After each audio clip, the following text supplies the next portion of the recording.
Welcome to Pub and Porch, Applied Stoicism in Modern Life, hosted by Adam Piercy and Mick Mulroy.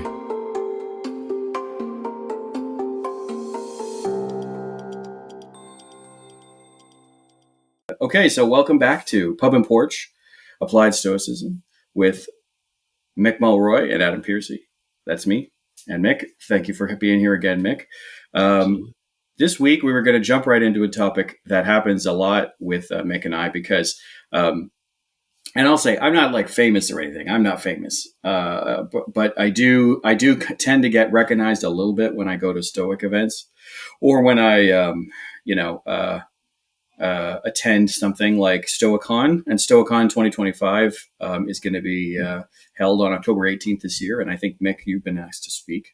But when Mick and I go to events, we get a lot of times where people come up to you and asks you questions, and it highlights some key misconceptions about the practice, which we kind of talked about in some of the other episodes, but I thought it'd be good to do a strong episode today on just that topic, because I think everybody goes through that, right? Christianity goes through that, and Hinduism and Buddhism and Judaism, every philosophy or religion or practice of any kind tends to go through a misconception or two as it goes along through its life cycle. So Mick, but I would love to hear from you first, Mick, because you also have done some traveling. I think were you in Athens for Stoicon a couple of years ago?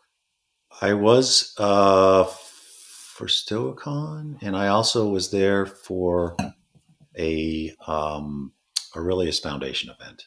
That's right. That was at the Plato's Academy Center, right? Type of thing? Yes, Okay. It was awesome. I did my spiel, if you will, my talk. We were on a large boat looking up at Poseidon's temple. Okay. So they were pretty much distracted from me because it was like surreal looking. It was almost AI. Wow. Kind of generated image behind me. You're all on the deck, right? So Poseidonis, as the Greeks call him, was the temple at least was right behind me. So yeah. Okay. Gorgeous, wonderful event, really well attended. Yeah. Fascinating. Save me. Fascinating speakers to include former Wimbledon champions, former Olympic gold medalists, actors, directors, business, very successful business people. It was really fascinating. So even what's interesting, and thank you for sharing that story. What's interesting, though, I find is even when you go to a Stoicon or like a big Stoic event like that, you get to a spot where you have you still have a lot of misconceptions that go around about it. At least misconceptions of the core part of the philosophy. So why don't we kick off with yourself? I'll prompt you to open us up today. Then, what's something that you get, and it can be maybe you've gotten it once, maybe you get it every time. But what's something that you've come across as a misconception in your travels and in your speaking about this with people out in the public? So, and I've mentioned this before. I don't know that I guess I did kind of call myself a Stoic as a kid. And that was a time when nobody knew what I was talking about. I mean, literally, like, is that kind of like a branch of, Methodist church or something, But I grew up all over the country, but part of it was my dad was a professor, but when we lived in Georgia, we lived in a really rural place. He obviously commuted to the university, but so I've seen it when nobody knew what I was talking about to now when it's super popular. And I think once something becomes super popular, you also get like a pushback, right? So you get, it's the people that aren't not only promote it, but it's the people that are almost anti-Stoic, which I don't really understand how you can be. I mean, you could simply not want to follow the philosophy. I totally, respect that. But how can you be against the key tenets of Stoicism? But whatever, everybody has their own thing. Yeah. So what I've seen most consistently throughout my life, first was that it was a substitute for religion. It's not. The early Stoics believed in God, right? So therefore, they would have been considered a religious person at the time, I think, was fair to say.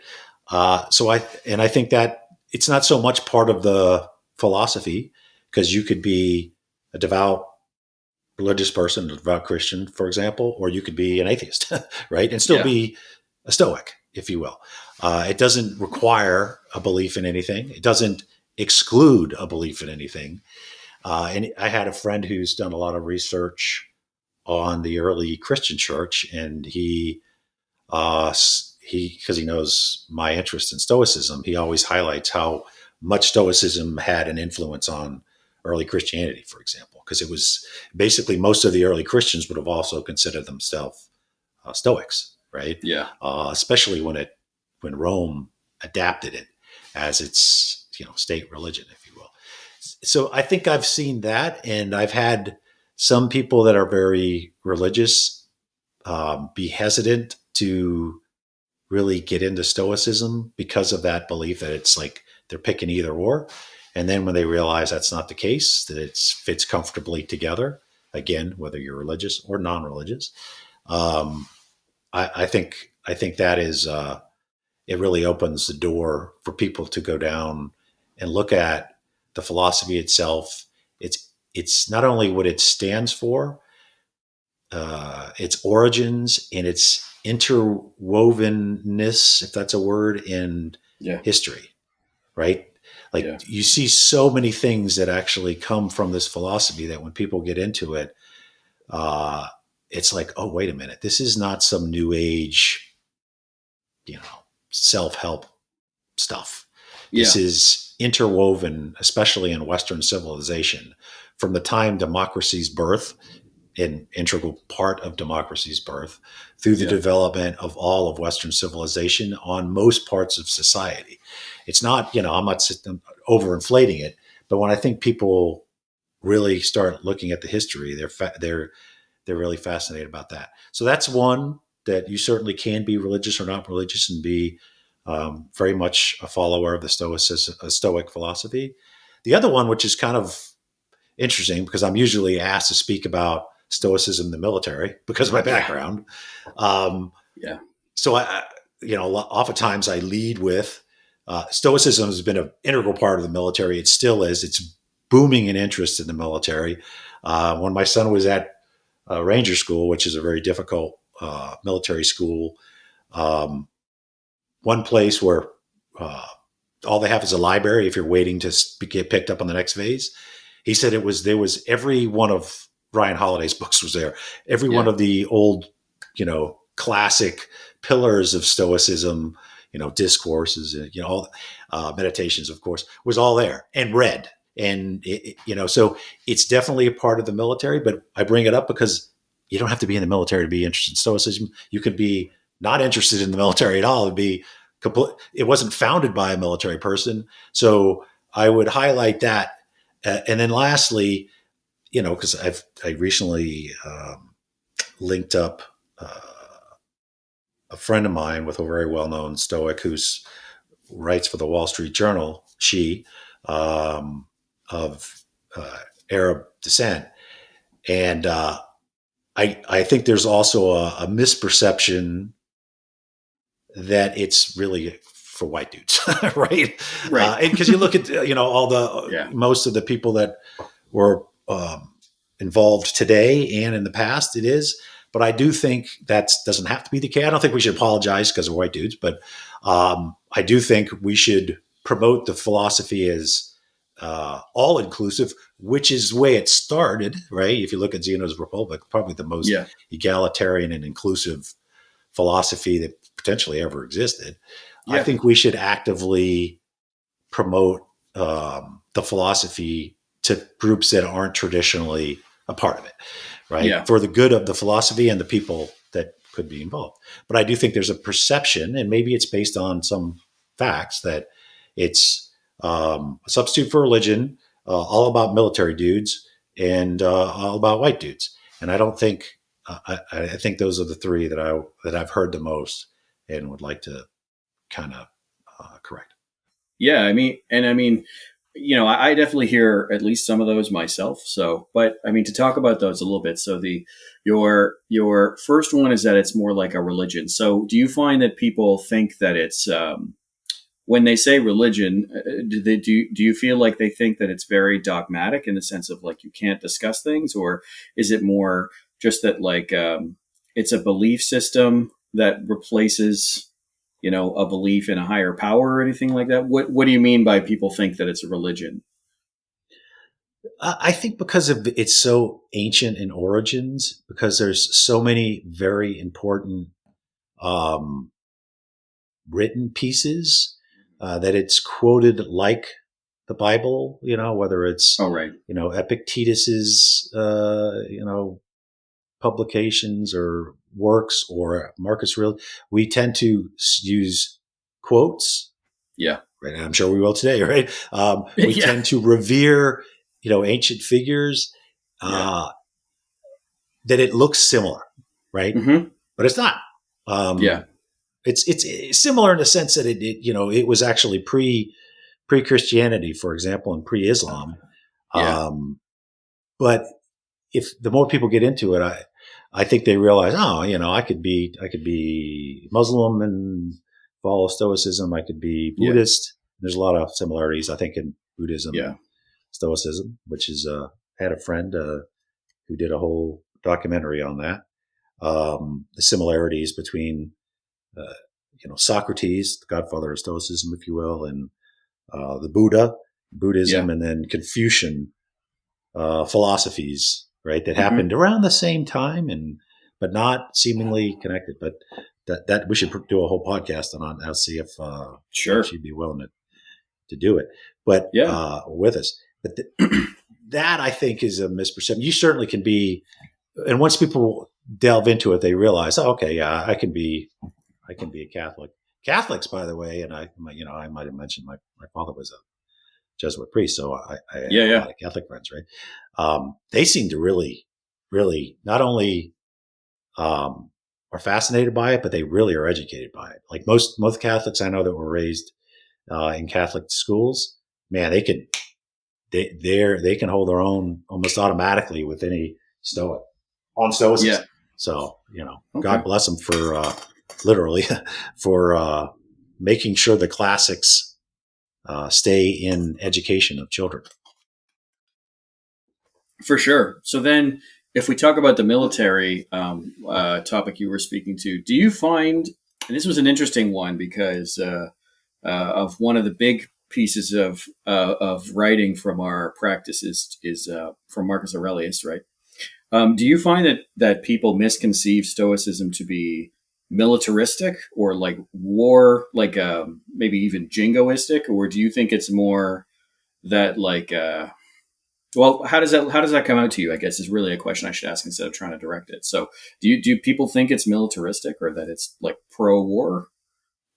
You hear a lot about. I mean, Aurelius was, in addition to being a Roman emperor, the general, right? The ultimate general, the quintessential general, who always endured the hardships of his troops. Didn't stay, in the fancy tent getting fanned by, slaves or what have you. They was always on the front line fighting. Cato.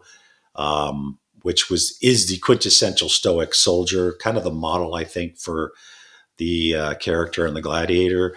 You hear about Patton and my former boss, Secretary and General Mattis.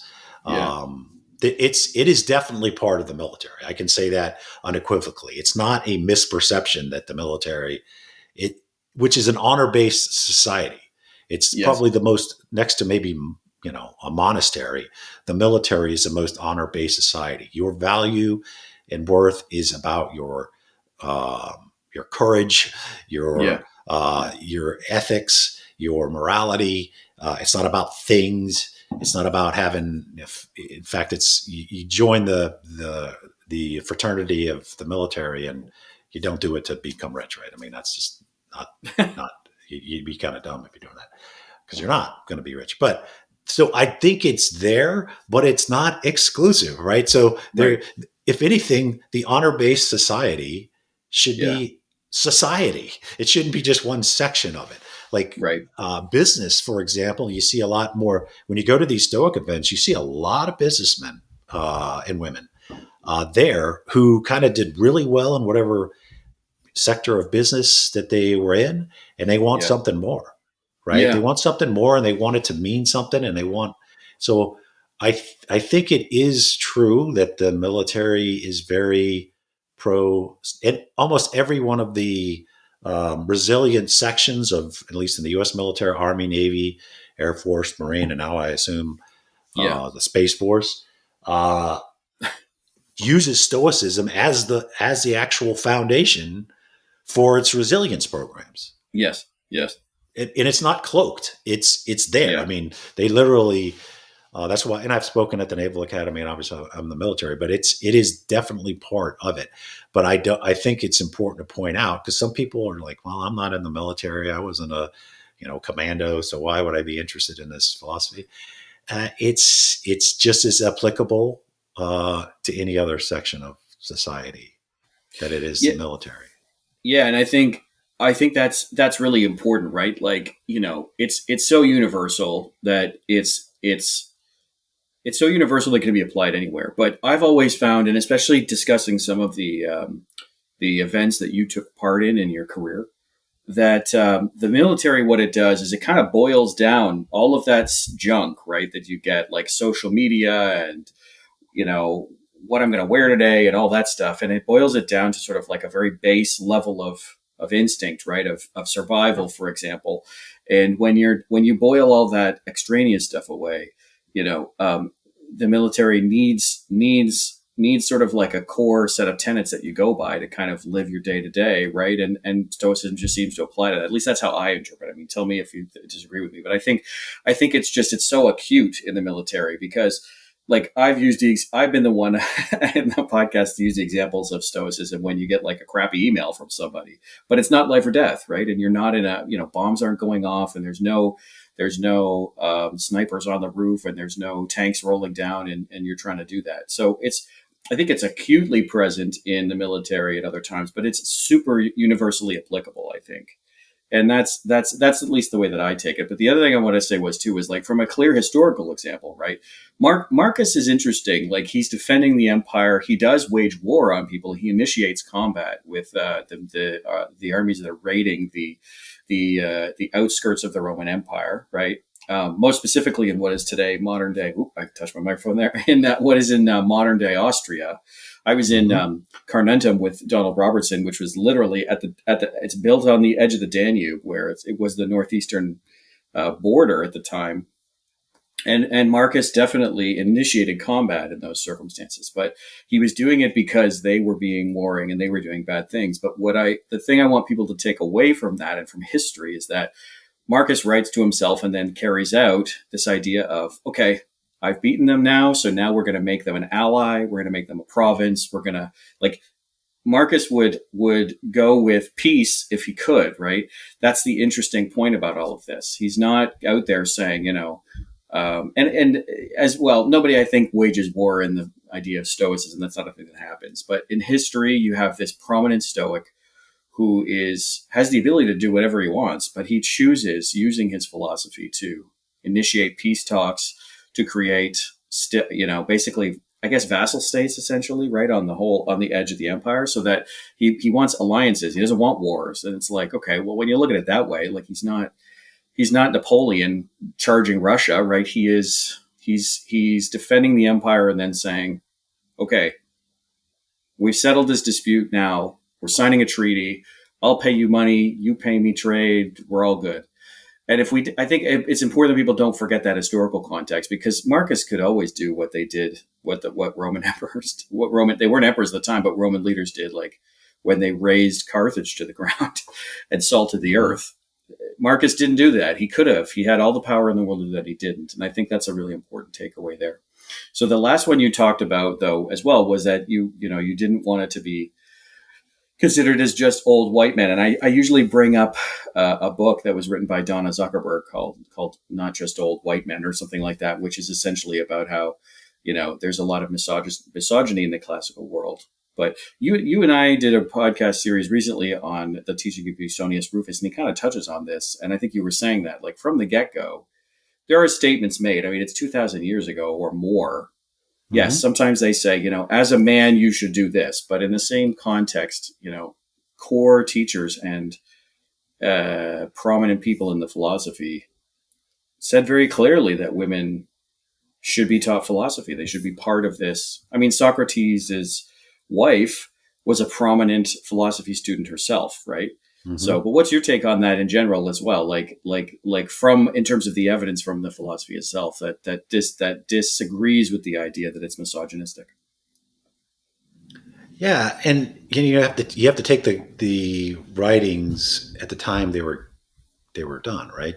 Yeah, At the time that Zeno responded to Plato's Republic, the stuff he was saying was revolutionary. yeah, Just the idea of equality between men and women, and between different groups, races, etc., ethnic groups, was really an advanced belief. And then if you go fast forward to, like you say, Rufus, it was still a very advanced belief, and it's yeah, always been part of Stoicism. So, yeah, again, I don't think we need to apologize for our gender or racial category, but the philosophy does not promote exclusivity to any group. It yeah, actually promotes the opposite. It's yeah, clear. I mean, you could just do any writings and you'd realize that. So again, I think it's important that we spend time as a group, people who are interested in this, actively trying to get other groups interested. It did uh, saturate Western civilization as it evolved, but that doesn't mean it's exclusive to Western civilization. It could be. It is absolutely just as applicable anywhere else. It's universal, virtues. It's a universal, logic system. It is applicable to anybody that's interested. So I hope that yeah, is actually promoted at the Stoicoms we do. But yeah, eventually people get to choose who shows up. So it's about the idea. It's like America, like we used to like to say. It doesn't matter where you're from, what you look like, color of your skin, all that stuff. It's whether you believe in the ideals of the country here. And if you yeah, do, then you're American, right? yeah, It isn't like a lot of yeah, the old countries where you never really can be from the country if you're not, genetically from the country. There is no yeah, genetics in the United States that's yeah. required. I'm sitting here in Montana, and just about 35 miles that way is the Blackfoot Nation, right? They were here Right. before the Irish, I can tell you that. So, Yeah. and we're both American. So, but that's similar to what I think Stoicism is. It might be Right. a core where it came from, but it's certainly not exclusive. And I think we should try to make it as broad and as diverse as we can. Yeah, I mean, when we go back to thinking about the formation of Stoicism, even right. I mean, Zeno's I think we're not totally sure, but we think he's Phoenician, right? Which means he would have come Phoenician, from yeah. Some Cyprus. right Cyprus, Now right? the town's called Larnaca. Was just there last year, but Right, that's yeah, right. Oh, yes, and you have that story of seeing his yeah, statue. So there's that, but then you have,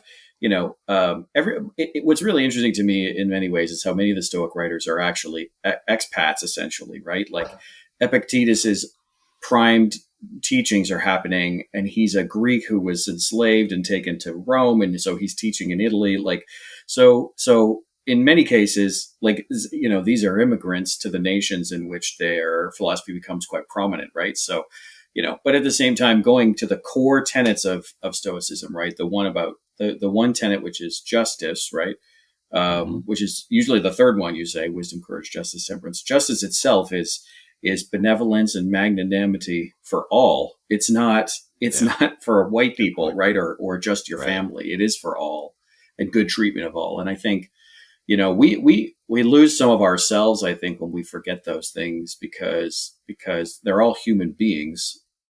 That's all that matters. I don't know. I was always brought up with this idea of, like, I don't really see ethnicities and stuff like that. It's I see them, I embrace them, but at the same time they're all humans. Like, so someone from some country does something different than me, cool. Like, I don't know, it's not really a bad thing. So it's interesting to have that come up. Yeah. So much though still today. Like, it felt like we made so much progress, right?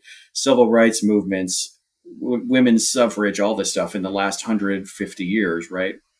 But then sometimes it feels like we go backwards a little bit, and it's like, No. People were promoting like treating each other fairly well before 1968, right? Well before I can't remember when women's suffrage went universal in the United States, but it's or in Canada. I don't remember either. Actually, to think of it, but so these are not new concepts, and sometimes it seems like the cycle sometimes has us regress a bit.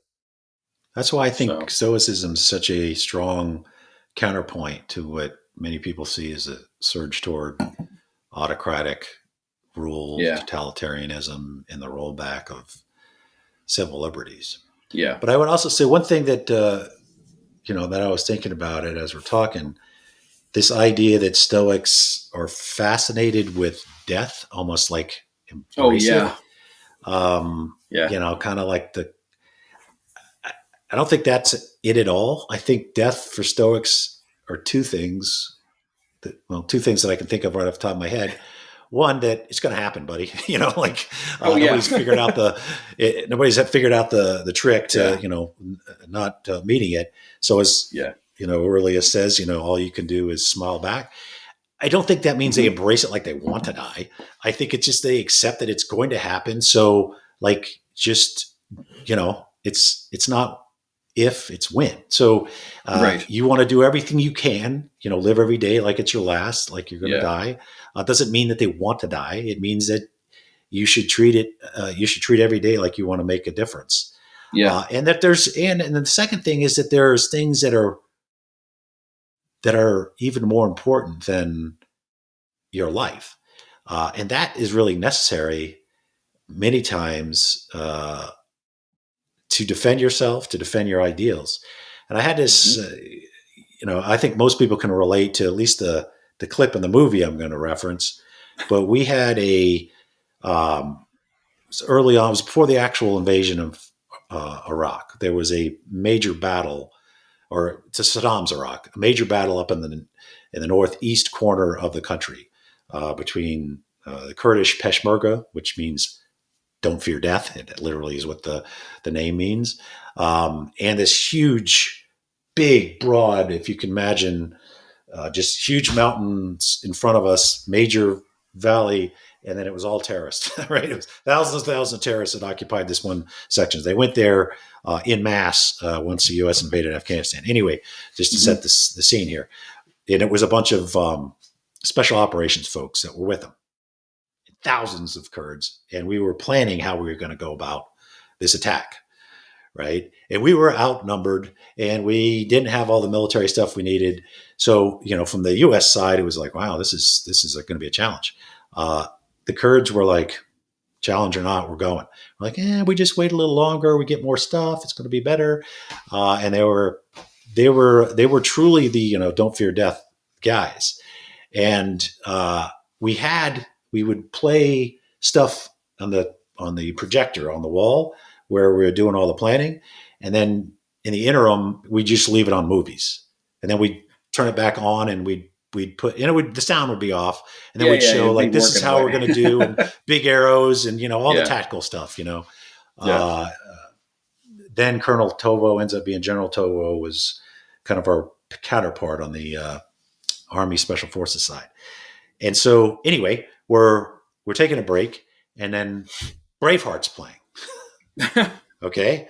And so we're kind of sitting there, and it comes to the scene, right? The scene when when everybody's about to turn and leave the battlefield, and he gets on his horse and he says, like, if you turn and walk away, you would give anything to be right back here and have the chance to make a different decision, to fight for your freedom, right? Yeah. So one of the SF guys just says, okay, this is really relevant, and turns it up. It turns it up pretty loud. Yeah. And he starts giving the speech. And then one of the interpreters we were with, which we had a microphone to be able to talk to everybody, starts interpreting it as he says each part of the speech. And then you can see the Kurds turn around and start getting interested, and they started standing up. The Americans started standing up. And then it was literally like people, when they're screaming at the end, the whole room was, it's a good scene. And this is real. I mean, right. And it stuck with me. It's not that these guys wanted to die, man. Right. Nobody wanted to die. I sure didn't. I don't think anybody there was. But there is things that are more important than that, because everybody's going to get there eventually. So how you live is more important than how long you live. You know what I mean? I know it's a kind of a dramatic way to emphasize that, but it obviously left a huge mark on me. And then when we turned, we finally were on that day when we crossed this, major open area and all stuff. I could still see that in my head, that Right. no matter what happens, we are fighting for a reason. And the Kurds were extraordinarily oppressed. Saddam had tried to exterminate them with chemical weapons in the place where we were sitting, to be frank, in the exact same town. So from their perspective, this was that scene in Braveheart, fighting against the totalitarian regime, fighting for their own people. And we were, maybe less emotionally attached to because of them, it became that sense of like, we're fighting for something big. So I know I'm bringing it to the military, but that's why it is so relevant to military applications. Sure. It isn't that Stoics want to die. It isn't that they think death is cool. It is that it is inevitable. And it's, again, how you live your life, not how long you live your life, that matters. I mean, I'll sum it up one of the best ways that I see it from a Stoic perspective, which actually is a quote from, it's another movie. One of my favorite fictional characters to quote from for something like this is actually Jean-Luc Picard from Star Trek, The Next Generation. In the movie Star Trek Generations, at the end, someone says, someone told me that time was a predator. He says, but I think time goes with us on the journey, and it reminds us to make now the time to do the thing. Make now the time, for it will never come again. And that's what I think we take away from this. Like, carpe diem is a common phrase that you hear about Stoicism, and I think it's an apt one, right? Which is like, there is no tomorrow. There's only right now, right? Yesterday is gone. Tomorrow may never come. So now is the time to do the thing. And I think that's a really important way to look at it. So now is the time to go for the run, to read the book, to start the painting you want to do, to take the class, to talk to the girl, talk to the boy, talk to whichever, right? Like, I think that's a very important thing. So, you never let it sit. And I think we take I think we always take that into account. So, because that's the thing, Cato would have said upon the finishing of the Battle of Utica, where he loses, he probably would have said to himself, look, I mean, I don't know how else I could have lived this, right? I literally stood up against what I thought was tyranny and oppression. And that, so, and we know that he doesn't really talk about regrets when they, in the writing about the, from his family at the time that he was getting ready to commit suicide for himself. And I think that's an apt one. No one here is suggesting we want to die, but it's the circumstance of, I can choose how I live. And I think that's really important. So one thing that I was going to bring up from my side of the line, because I get this a lot. I'm in the tech world. I work with the space program here in Canada, and with, I work in parallel with the United States space program with NASA and CSA. And you get a lot of stuff here where it's, you see a lot of, I call them tech bros, like, they have a startup and they like to do stuff a certain way or whatever. But what I think is really interesting is that people always think that Stoicism, because it's been quoted a lot by tech people in the past, that it's a very individualistic philosophy, meaning it's all about you, and it's all about, making yourself better. And in some cases that gets misconstrued as like, it's about making yourself better at the expense of others. Who cares about others? And I think that's something that bugs me a lot right now, because we are in a circumstance right now where people are hearing that. And I saw a study, I think it was last year or the year before, which said that, the majority of people getting polled, and I think it was in North America, I think it might have been Canada and the US. The majority of people getting polled said that they didn't think that you could get anywhere in life by just doing good work and hard work and being ethical and stuff like that.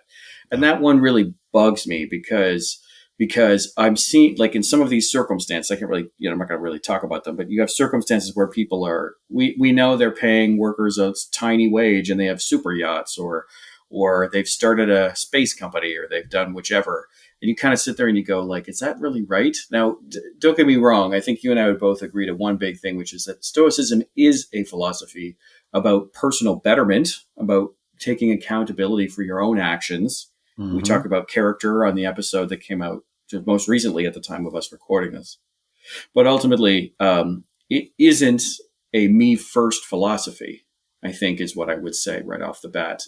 To be frank about something Marcus says, he loves to have quotes about the bees, because he always said, what's good for the hive is good for the bee, right? Some people say it the other way around. They say what's good for the bee is good for the hive, but that's actually not the quote. The quote is, what's good for the hive is good for the bee. So if you are doing something for the greater betterment of those around you and whatnot, that's the thing you're supposed to be doing. And I think that's a really important one, because you get a lot of people. I was at a party one time, and this guy, my friend brought her new boyfriend, and everyone was saying, you got to talk to this guy. He's talking about stuff we think you talk about. And I was like, okay. And he said, and we talked about it. And he was talking about like, the art of making a deal. He worked in like a fancy car dealership, and he was talking about the art of the deal, and he can really work somebody into getting, he can upsell everybody and make them da da da da. And then he's like, oh, yeah, totally, bro. And everyone said I should talk to you. And he said something like, I read the meditations 5 times a year, and it's a core belief system for me. And then he goes back to talking about, like he just upsold this guy on buying 3 cars when he only needed 1 or something like that. And I'm going, did you read it? I don't think you read it. Right? It may have looked like you were reading it, but I don't know that you really took away from it what we're all supposed to take away from it. And this is a tougher one. This is a tougher one because it's easy to like when Socrates would talk about it, or Seneca or Marcus, they would talk about it as you can be hard on yourself, right? The betterment of yourself is really important. And I think you and I would agree that that's a core part of the philosophy. But we better ourselves to then be able to better the lives of those around us. And it happens simultaneously, right? If you have better people in society, you have a better society. Yes. Right? That value the right things, and obviously upselling a car to a person who wouldn't necessarily need it has nothing to do with Stoicism, right? Absolutely. It's sometimes it's equated to the conservative side of the political spectrum. Yeah. Certainly can be conservative and Stoic, and I find a lot are. But you could be, liberal, or whatever the term is now, progressive. And be Stoic. So it is universal, I think, on both sides. Yeah. Except for it is anti-totalitarianism. So that is a political aspect. If you are a person who supports autocracy and totalitarianism, you are not for us. So, no, totally agree with that. Keep walking. Yeah, and if we kind of dive down a little bit deeper on that, like, okay, so I'm what I would call a social capitalist, and I know that's a term that it's a relatively new term, but that doesn't mean that I think people like one interesting thing is some people think you have to kind of sell all your belongings to do this, and it's like, well, no, I can't do that. I have too many hobbies, right? Yeah. But that's really not what it is. It's more the case. It's more the case of saying, like, I'm going to do good work. And if I were to be a business owner, I'm not a business owner myself, but if I was a business owner, right, it's like, I want the business to keep going. I want there to be a profit. But at the same time, if the only way to do that is at the expense of paying appropriate wages and providing good working conditions for those working for you, that's not really social, right? That's just capitalism in a high way. And I'm not against capitalism. And I think what's interesting is if we flip this to what you were saying about conservatives, I think a conservative can be a Stoic. It's just all a different perspective. If you're a Keynesian economic theory follower, you would say that the betterment of society is done through a sort of 50-50 mix of government stuff and private sector stuff. And that's more what a social capitalist is. We follow the idea of like working it together. But a conservative who wants a small C conservative, for example, in Canada, we would consider those people who prefer smaller government, smaller oversight, smaller control. They might just say, instead of having the government do all that, then the people should do that. And we should be, it should be, local groups helping each other and whatnot. I think that fits within the philosophy. It's just a different perspective. But no matter what, across the spectrum, it's not an independent, I will better myself and quash you down to get whatever I want, the gains, right? We don't do that. We don't really do that. And I think that's a really important one because we get this a lot. you get people like, I think I'd made this joke on another podcast, right? It's like, I have a ice bath every morning before drinking my rendered, bison broth, right? And you're like, okay, cool. What have you done for there is somebody an else? aspect of like physical toughness. I agree. I agree with that. I agree with that. Like Rufus, we did the rules of Rufus, right? Yeah. Rufus talked about that. Rufus also talked about minimalism. So I agree with you. Yeah. You don't have to be, actually Zeno started as a cynic, right? The cynics were the ones that went around. They didn't want to own anything. But I think he eventually realized that the only way to be a cynic is that other people aren't, because where are you going to get the stuff, right? It's almost like you couldn't have socialism, you didn't have capitalism, because somebody's got to pay for all the great ideas that, socialism thinks they have. So, yes. And I think that's one of the reasons why he shifted from being a cynic, owning nothing but relying on everybody else, to a stoic, what eventually became a stoic, is because it's not really self-sustaining philosophy if you can't actually do for yourself. Like there's even a famous quote in Stoicism, it's like, do something every day that takes you one step away from the poorhouse, essentially. You got to be self-reliant, right? You do. And he does, in Stoicism, does promote minimalism. So if you're a Stoic and you've got, a 15-car garage, it's not really adding up. No. Right? I don't think Stoics would say you can't have a 15-car garage, but the ostentatiousness and the material, like the glorification of material goods, isn't Stoic. Just isn't. It never has been. So I don't think that Stoics would have a problem with somebody who's extraordinarily wealthy. I think because of the virtues, they would expect a lot of good works from that wealth. But they'd also, if you have, a house the size of Costco, you're not really in line. That is really promoting materialism well beyond what I think Stoics would find acceptable. Yeah, and especially the way that you get there, right? Like if you're getting there, like I said, with quashing people's hopes and dreams for their own selves, then you're not even close, right? Mm-hmm. Marcus Aurelius gave up huge amounts of national wealth in order to raffle it off to make cash for the country because they needed money to be able to buy bread for the citizens. That he did. I think that's a very important point to keep in mind. So I think it's a good point for us to wrap up today. And that was very good. I really appreciated that conversation, Mick. I think this is a great time to talk about including our audience in our episodes, because the common misconceptions topic is an easy one for people to get into. So I think, it would be remiss if we didn't ask for people listening to, write into us. If you have questions, maybe we do a Q&A episode where we answer some people's questions and how we view it. We're not scholars. We're people, just people.